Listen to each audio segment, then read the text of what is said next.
All right, thanks, Lisa. Well, a road project nearly 2 decades in the making with the goal of improving 11 miles of Interstate 77. It would go from the South Carolina state line to the Brookshire Freeway here in uptown Charlotte. WBTV's Dalford Jones joins us live with more on the massive undertaking that should relieve congestion on one of the area's busiest highways. Dalford. Well, Siobhan, we're just north of Uptown, where the express lanes right behind us have proven their worth, if you will, throughout the afternoon and early evening. The plan now, as you said, to add them along the corridor of I-77 between the South Carolina state line and Uptown, a drive that can range anywhere between 10 minutes and an hour, depending on the time of day.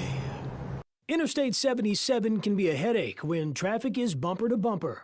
It's pretty gnarly. Nothing moves at all, especially around exit 9. It's really bad. I think it's horrible.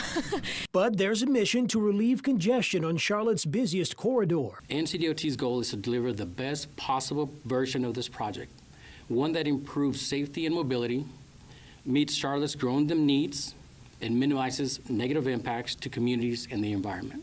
So what's the plan to move 160,000 vehicles a day more smoothly? Well, for around $3.2 billion, improvements include the addition of express lanes, reconstruction of interchanges and non-interchange bridges, and the addition of access points and direct connectors to the express lanes. With a project this size, many are interested in its impact to private property.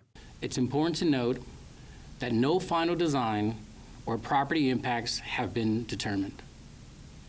The concepts shown at this stage are preliminary and will continue to evolve.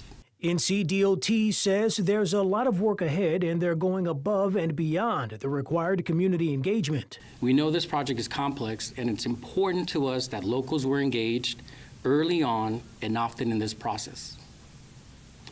Since January, our project team has met with over 800 residents in over 25 community group meetings so we can understand what matters most to their neighborhoods. And for those of you who want to avoid the traffic now and once or if construction begins, Freya Patel has an alternative route. I try to avoid 77, Charlotte traffic just in general. I try to avoid, so I take the light rail to work every day. Now, for those of you who are interested in this project, there will be a series of meetings to further inform the public and to take your questions. Now, Wednesday's meet will be held at the Innovation Center over on the campus of Johnson C. Smith University. And on Thursday, that meeting will take place at Silvermount Baptist Church on Arrowwood. Tonight, we're live in Charlotte. Dalford Jones, WBTV, on your side. Dalford, Siobhan. you and I know how much that drive can just be all types of headaches. I'm sure there are lots of opinions on